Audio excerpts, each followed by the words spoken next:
सो जल्दी से लिख लो, gravitational force always attractive in nature. Done, लिख लिया? Yes sir. Yes sir. चलो फिर नेक्स्ट अब देखते हैं, नेक्स्ट लिखो electrostatic force. Electrostatic force. So electrostatic force क्या होता है बेटा? चार्ज की वजह से जो फोर्स आता है, इलेक्ट्रिक चार्ज की वजह से जो फोर्स आता है, that is known as electrostatic force. Okay, so लिखो इलेक्ट्रोस्टैटिक फोर्स में लिखो two charges exert force on each other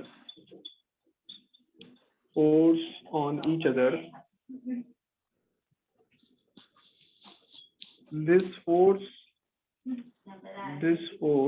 is called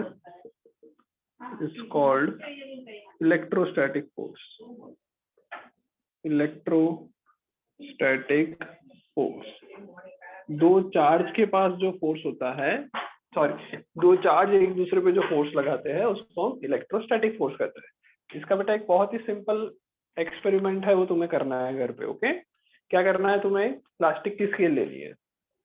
okay, उसके बाद फिर ड्राई हेयर से उसको रब करना है। प्लास्टिक की स्केल लेनी है और क्या करना है? उस पे ड्राई हेयर से प्लास्टिक की स्केल को रब करना है और बहुत छोटे छोटे पेपर के टुकड़े लेने हैं। ओके, तो तुम जैसे ही प्लास्टिक की स्केल को पेपर के टुकड़ों के पास ले जाओगे तो it will attract that paper beads. समझ में आ रहा है? समझ में आ रहा है? या फिर Yes, बेटा sir. तुमने ये देखा Yes, होगा कि कभी कभी तुम कोई चेयर के पास जाते हो या फिर कोई ऐसी चीज के पास जाते हो जिससे तुम्हारा जो ये हेयर्स होते हैं वो उससे अट्रैक्ट हो जाते हैं, या फिर बलून होता है, वो बलून एक दूसरे से वॉल पे चिपक जाता है। तो वो जो फोर्स लगता है वो लगता है ड्यू टू चार्ज। चार्ज की वजह से जो फोर्स आता है उसको हम इलेक्ट्रोस्टैटिक फोर्स कहते हैं। समझ में आ गया? चार्ज का समझ में आ गया बेटा? yes sir. ओके, सो लिखो आगे Sir. Electric charge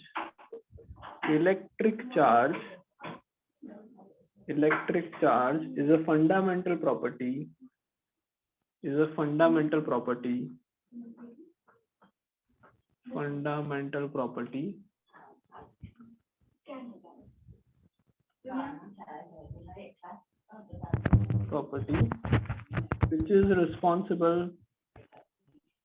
which is responsible for electrostatic force। लिख लिया? Electric charge is a fundamental property which is responsible for electrostatic force। Done? Yes sir. Sir. Okay. Sir, तो देखो done. जैसे gravitational force हमेशा attract करता है, पर यहाँ पे ऐसा नहीं है। यहाँ पे कैसा है? यहाँ पे ये अट्रैक्ट भी कर सकता है और रिपेल भी कर सकता है। तो जो लाइक चार्जेस होते हैं, मतलब सेम टाइप के जो चार्ज होते हैं, चार्ज दो टाइप के होते हैं, पॉजिटिव और नेगेटिव। पहले वो लिख लो, charges are of two types,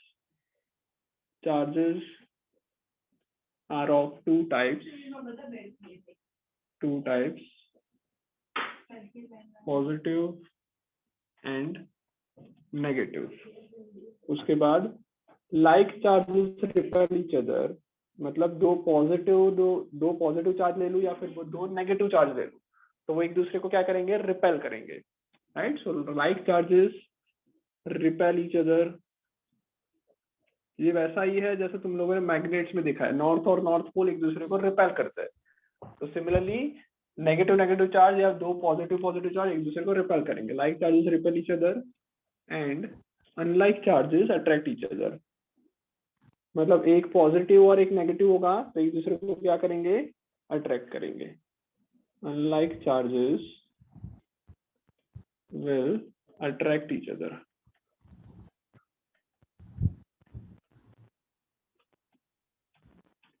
कोई डाउट इसमें? No sir. समझ में आ रहा है? लिखते जाओ फिर।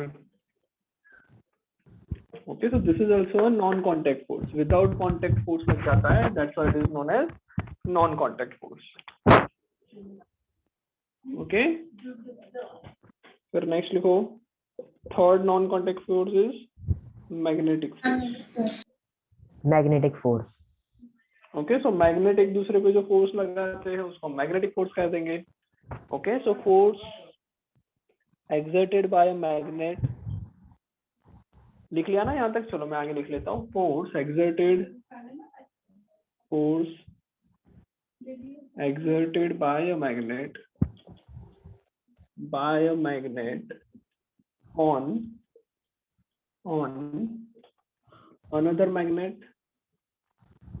another magnet और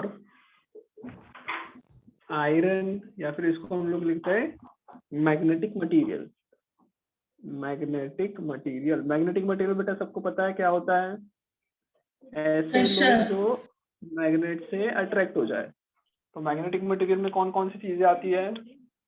आयरन, कोबाल्ट एंड निकल. क्या आता है? आयरन, कोबाल्ट एंड निकल. Okay, so the force exerted by a magnet on another magnet or magnetic material is called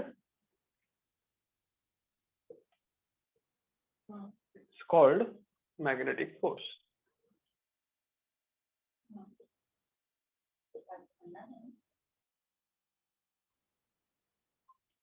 It's called magnetic force. लिख लो.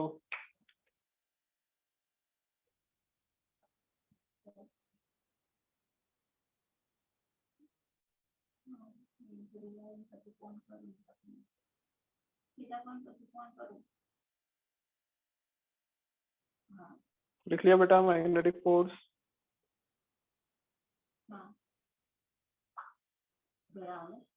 Hello. Yes, sir. Done.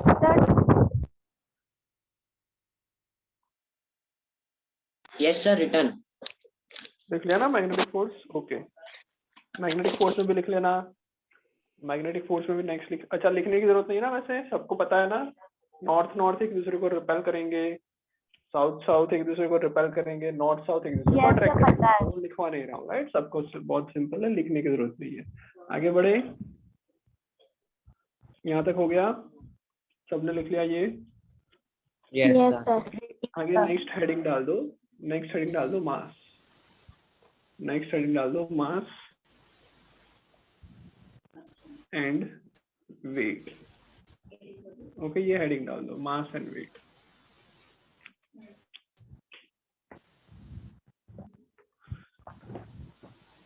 Okay, चलो लिख लिया होगा सबने ये. सो मास एंड वेट क्या होता है? तो बेटा तुम कोई बता सकते हो कि तुम में से कोई बताया होगा कि उनका वेट कितना है? अगर मैं जैसे कि मान लो मैं पूछ रहा हूँ, लेट्स से मैं दिशा को पूछ रहा हूँ, दिशा व्हाट इज योर वेट?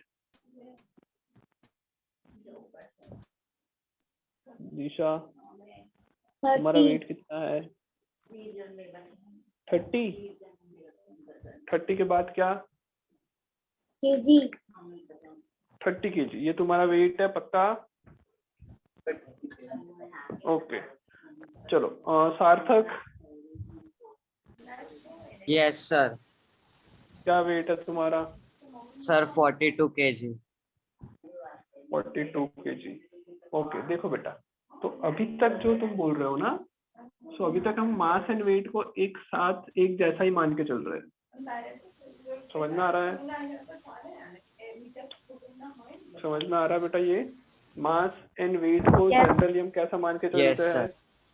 कैसा मान के चलते हैं? इन दोनों को Common. इक्वल मान के चलते हैं, कॉमन मान के चलते हैं. Same. बट फिजिक्स में दोनों अलग अलग है. फिजिक्स में क्या है? In terms of physics mass is different and weight is different. Mass and weight दोनों अलग अलग है. समझ में आया यहाँ तक? सर अगर किसी का वेट 40 होगा Yes, sir. तो उसका मास 4 होगा. नहीं बेटा, थोड़ा उल्टा बोल रही हो. अच्छा हाँ, सही बोला. ओके, गुड, वेरी गुड, सही बोला. मास क्या है पहले वो देख लेते हैं. मास क्या है वो देख लेते हैं. तो सबसे पहले लिखेंगे mass is amount of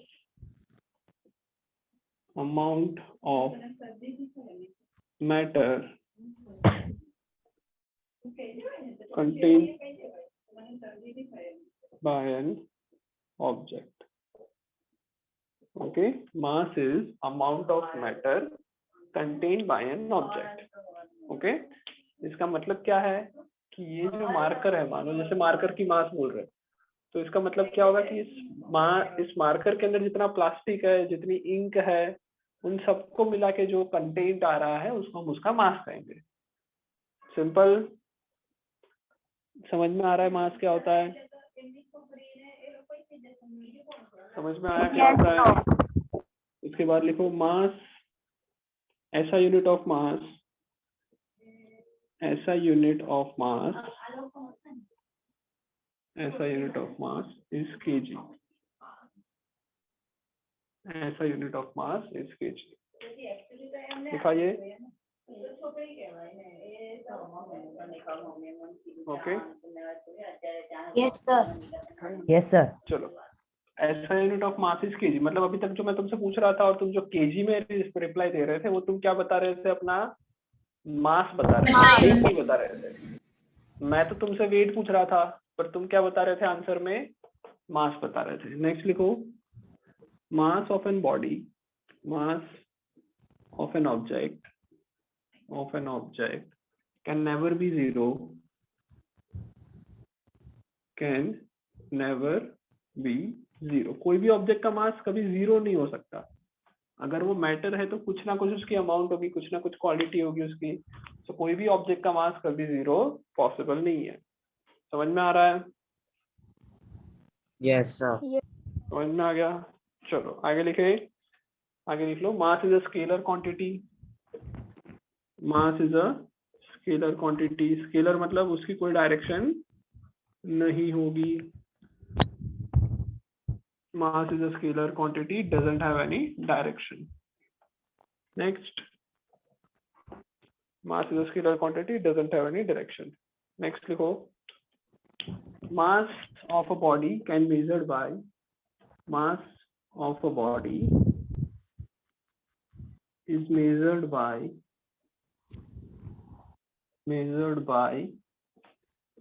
beam balance. Beam balance. Beam balance मतलब जो तुमने तराजू देखा हुआ है ना, तराजू सबको पता है ना क्या होता है? Yes, सब्जी sir. लेने Yes, जाते हो sir. तो वहां पे देखे होगा एक रॉड होता है, नीचे दो बाउल्स जैसा होता है, और उसको हम बीच में से पकड़ते हैं, तो उसको हम कॉमन बीम बैलेंस कहते हैं. तो mass of a body is measured by beam balance. लिख लो इतना. डन. ओके, जल्दी जल्दी कर लो.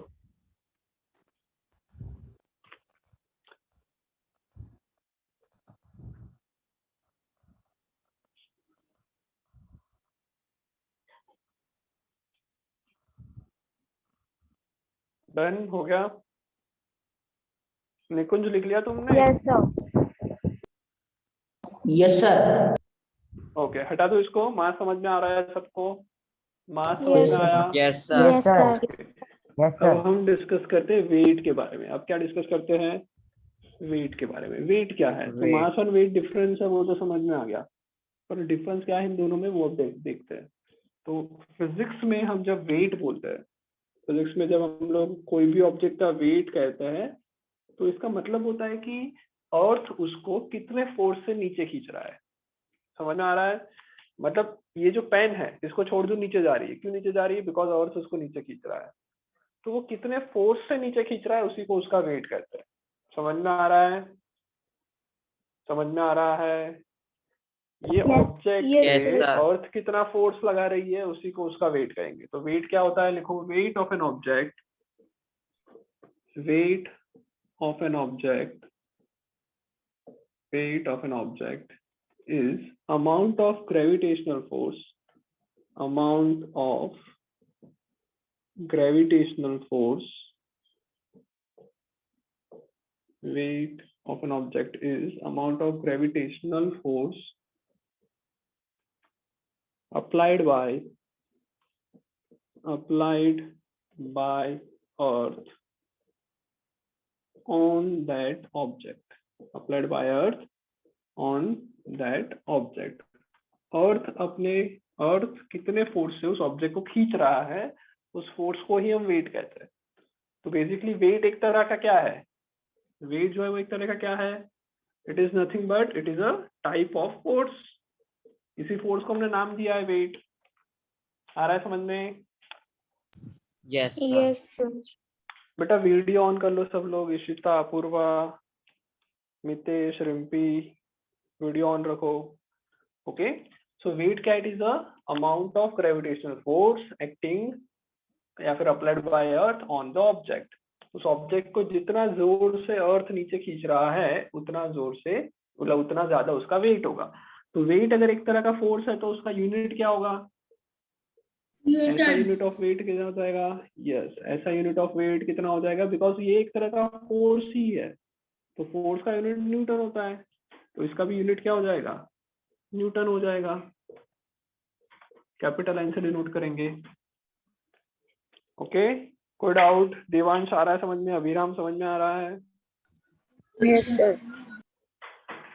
लिख लो जल्दी से, ऐसा unit of weight is newton. बताओ ये स्केलर होगा या वेक्टर होगा, वेट इज अ स्केलर और वेक्टर? स्केलर। बताओ सच में बताओ, स्केलर या वेक्टर? Scalar. Scalar. देखो बेटा, Scalar. देखो देखो Scalar. वेट क्या है, वेट क्या है, weight is what, weight is a type of force, right? तो फोर्स कैसा है, फोर्स वेक्टर है, तो वेट भी क्या हो जाएगा, वेक्टर हो जाएगा।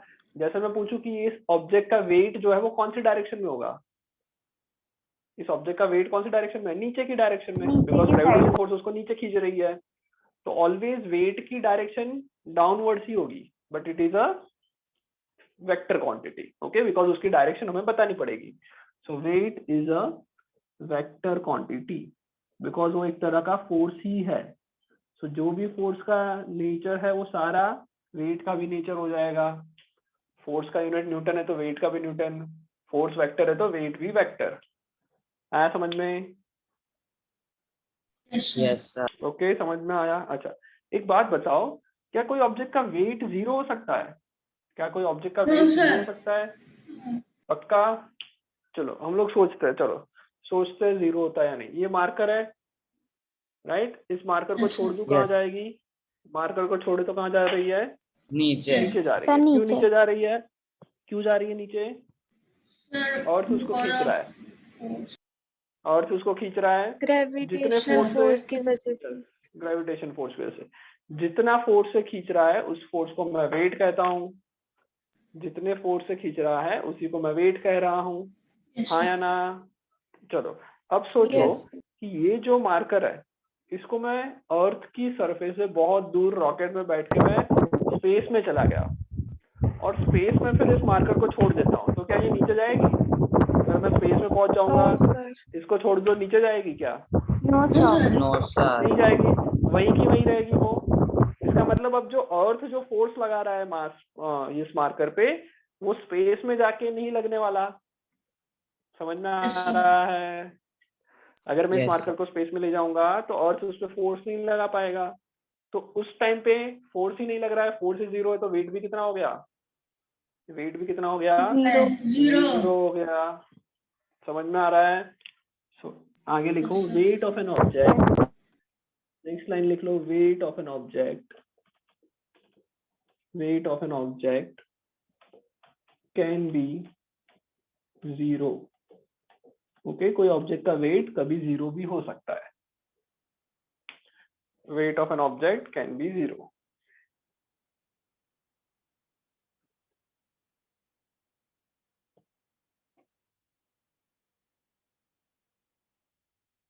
लिख लिया सबने? Weight of an object can be zero. Yes, sir. चलो अब वेट को मेजर करने के लिए हमारे पास क्या होता है, तो बेटा वेट को मेजर करने के लिए हमारे पास एक नई एक चीज होती है जिसको हम कहते हैं स्प्रिंग बैलेंस। तो लिखो weight of an object is measured by spring balance, spring balance। Okay, spring balance क्या होता है वो भी देख लेते हैं। So is measured by spring balance, ये लिख लो पहले। स्प्रिंग बैलेंस क्या होता है वो देख लेते हैं।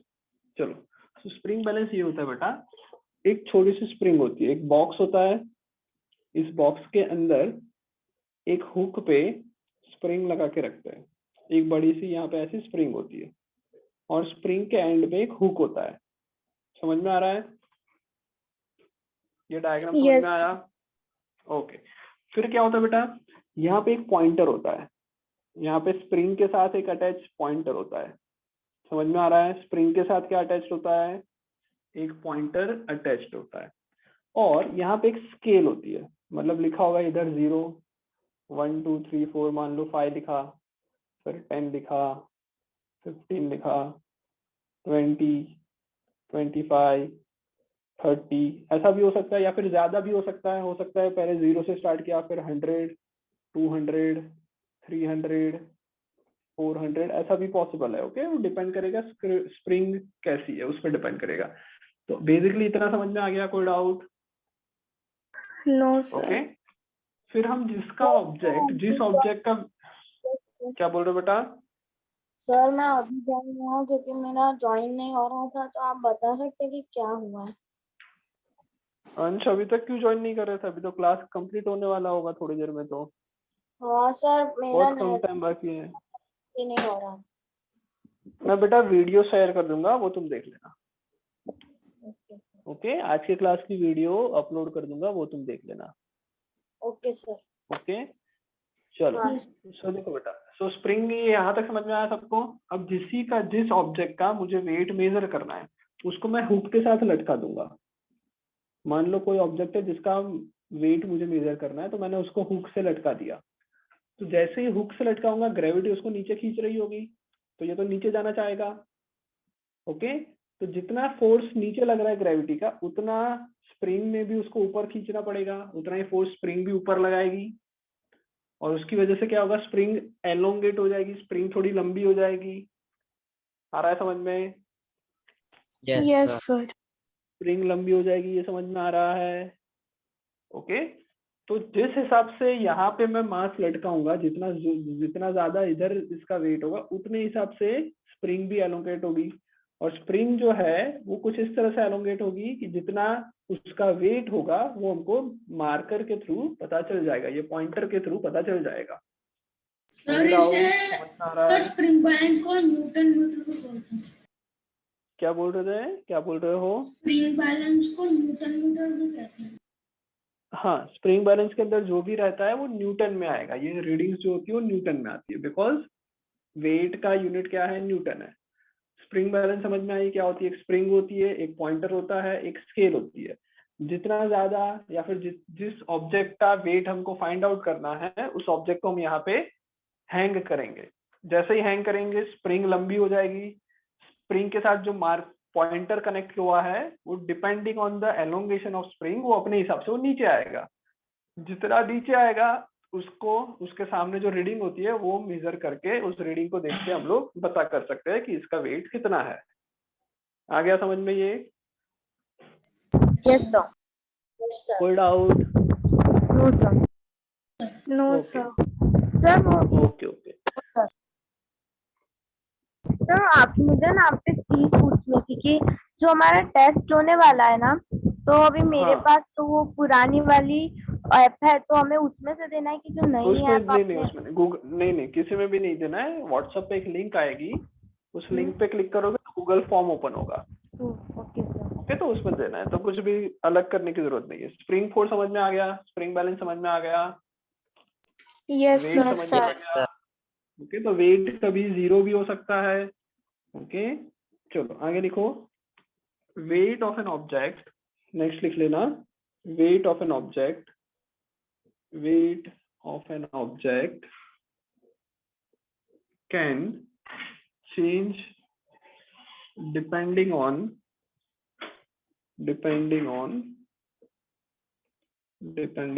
position of the object. Weight of an object can change depending on position of the object. मतलब कि कोई भी ऑब्जेक्ट का जो वेट है वो उसकी पोजीशन पर डिपेंड करेगा। अगर मैं अर्थ के सरफेस से बहुत दूर चला जाऊंगा तो वेट धीरे धीरे कम होता जाएगा, राइट। तो वो कौन सी पोजीशन पे है उससे उसका वेट पता चलेगा। समझ में आ रहा है? मतलब कोई भी ऑब्जेक्ट का वेट चेंज हो सकता है। जैसे ये मार्कर का एग्जांपल दिया था, इसको स्पेस में ले जाऊंगा वेट 0 हो जाएगा, तो स्पेस में नहीं है पर बहुत दूर है तो धीरे धीरे उसका वेट कम होना चालू हो जाएगा। पर मास क्या रहता है बेटा?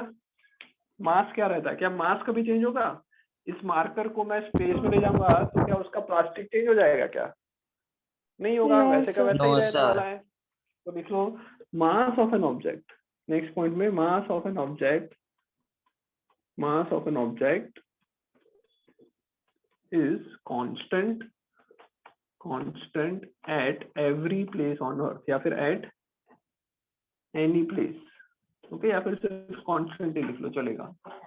मास of an object is constant. आ गया समझ में? Mass of an object is constant. कोई doubt? Yes. No, sir. Okay, No, sir. अब आगे लिखो। अब बेटा मास एंड वेट अलग अलग है, वो समझ में आ गया? डेफिनेशन से समझ में आ गया? मास Yes, एंड वेट sir. अलग अलग है। Yes, sir. मास क्या है? मास क्या है? मास क्या है? Amount of matter contained by an object. Object. और वेट क्या है? वेट क्या है? Sir Amount of gravitational force. Gravitational force applied by. Amount sir of मैं लास्ट gravitational में force applied by Earth on that object. Sir okay, very good very good. हाँ बोलो बेटा। सर लास्ट पॉइंट का था जो आपने रफ किया, मेरा छूट गया।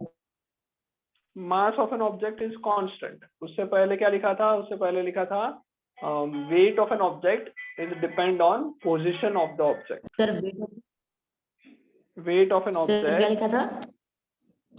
weight of an object depends on position of the object, ये लिखा था। weight of an object depends on position of the object. okay, लिख लिया? Yes, sir. लिख लिया बेटा? ओके, ये भी लिख लिया। Relation between mass and weight next heading डालो। Relation between mass and weight is next heading. Okay, अब ये रिलेशन कैसे आया वो समझने के लिए हमको थोड़ा एक्स्ट्रा पढ़ना पड़ेगा। तो रिलेशन डायरेक्ट बोल दूं या समझना भी है? बोल दूं या समझना है? सर बताओ। समझना भी है। समझना भी है। चलो पहले मैं बोल देता हूँ, उसके बाद फिर अगर लगेगा तो मैं समझाता हूँ। ओके चलो, तो relation between mass and weight, तो ये क्या होता है? तो लिख लो weight is equals to W। Okay, W होता है M मल्टीप्लाई बाई G। ये रिलेशन है मास एंड वेट के बीच में। समझ में आ रहा है? Yes, sir. W is equals to mg, ये रिलेशन है between weight and mass. W मतलब वेट, M मतलब मास, G क्या है? तो G कोई नई चीज हमें देखने को मिली और G को हम कहते हैं acceleration, acceleration due to gravity.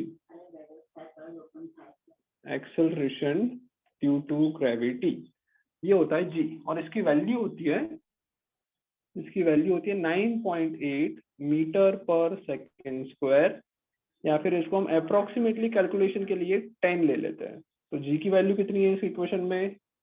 इस इक्वेशन में G की वैल्यू कितनी? 10 मीटर पर सेकेंड स्क्वायर। 10. कितनी है? 10 मीटर पर सेकेंड 10 स्क्वायर। तो मीटर ध्यान पर से सुनना, अगर इतना सिर्फ समझ में आ गया तो मैं वापस दिशा से पूछूंगा, दिशा तुम्हारा वेट कितना है? तुम्हारा वेट कितना है दिशा? 30 kg. तो ये तुम वेट बता रही हो या मास बता रही हो? चलो दिशा ने मुझे बताया 30 kg। ये 30 kg जो बताया वो मास बताया या वेट बताया? Mass. मास Mass. बताया। समझ में आ गया सबको? इशिता समझ में आ रहा है? ये क्या बताया दिशा ने? मास बताया। ओके इशिता, अब तुम बताओ कि अगर दिशा का मास 30 kg है तो दिशा का वेट कितना होगा? दिशा का वेट कितना होगा वो बताओ तुम। इस रिलेशन का यूज करो और दिशा का वेट बताओ।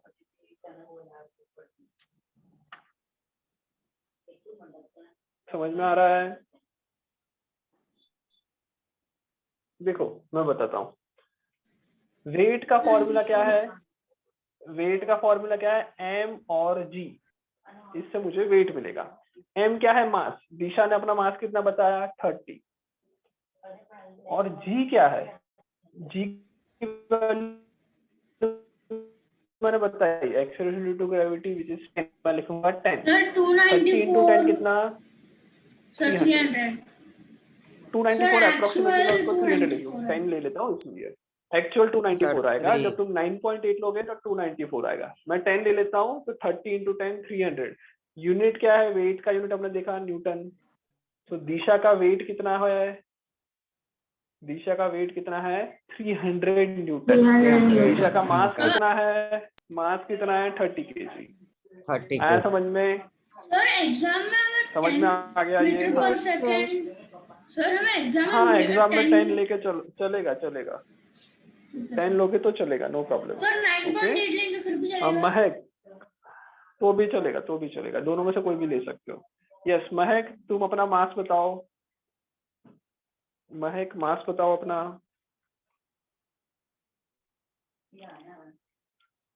महक, okay. Asmit, Asmit, Asmit, am I audible? Not responding. Yes sir, you are audible. हाँ तो अस्मित बताओ तुम, तुम्हारा मास कितना है,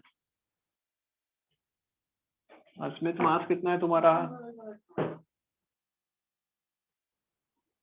अरे वीडियो क्यों ऑफ नहीं कर रहे हो तुम लोग बेटा। हितार्थ, अपूर्वा, वीडियो क्यों ऑन नहीं। हितार्थ तुम अपना मास बताओ, चलो हितार्थ मास बताओ अपना। सर पता नहीं। अरे खुद का मास ऐसे ही कुछ भी बोल दो तो भी चलेगा, 40 एग्जैक्ट नहीं होना चाहिए कुछ भी। 40, तो 40 केजी या न्यूटन, केजी। तो तुम्हारा वेट कितना हो जाएगा बताओ। अगर तुम्हारा मास 40 केजी है, तुम्हारा वेट कितना होगा। और मैं बताऊं, नहीं एक मिनट, हितार्थ तुमने क्लास पूरी अटेंड की अच्छी तरह से या नहीं की थी। Yes sir. तो वीडियो क्यों ऑन नहीं था through out the lecture. Sir वो थोड़ा नेटवर्क जा रहा है। नेटवर्क हर बार चला जाता है तुम्हारा। सर पता नहीं, होता है कोई कभार। तो बताओ वेट, वेट का यूनिट बताओ, चलो वेट का यूनिट बताओ। 40 multiplied by 10। और यूनिट, मैं यूनिट पूछ रहा हूँ, what is the unit of weight. Unit weight का यूनिट कितना होगा। mg। नहीं बेटा, तुमने बेटा नोट्स लिखी पूरी, जो मैंने नोट्स लिखवाई वो लिखी है। No sir. क्यों नहीं लिखी। सर वो नोटबुक नहीं मिल रही है, उसने स्क्रीनशॉट कर दिया है। अच्छा पेरेंट्स है साथ में तुम्हारे। Yes sir. मैं पेरेंट्स से बात करता हूँ क्लास के बाद। ओके। Okay yes. किया तुम बताओ अपना force and mass and weight बताओ। किया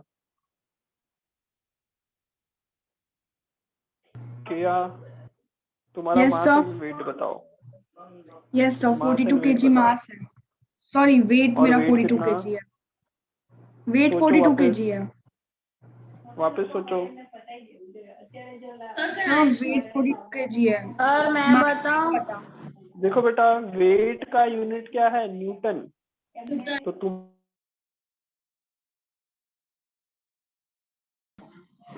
क्या और सर वेट Yes, तो sir. Your mass. 420 10 420 है, समझ में 420। समझ में आ गया किया। Yes okay sir. सो जो भी मास है, जितना भी हमारा मास है उससे 10 से मल्टीप्लाई करेंगे तो वेट मिलेगा। समझ में आ गया। Yes sir.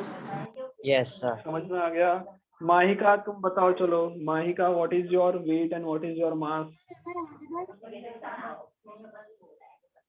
Yes yes you are audible, बोलो। मास है 58 kg। ओके, और वेट 38 मल्टीप्लाई बाय 10। ओके, और यूनिट क्या बोलोगे? न्यूटन। ओके, सो वेट आ जाएगा 380 न्यूटन। आ गया सबको? मास एंड वेट में डिफरेंस समझ में आ गया? Yes sir. Yes, sir. Sir आप मुझे रिकॉर्डिंग भेज सकते हैं क्लास? हाँ, मैंने बेटा चैट बॉक्स में एक लिंक सेंड की है। हाँ सर मैं। ओके, उसके अंदर मैं थोड़ी देर में बाद अपलोड करूंगा। Okay sir. तो यूट्यूब चैनल पे मैं अपलोड करूंगा। ओके, नहीं मिला तो मुझे मैसेज कर देना व्हाट्सएप पे, आई विल सेंड। ओके, चलो बाय बाय।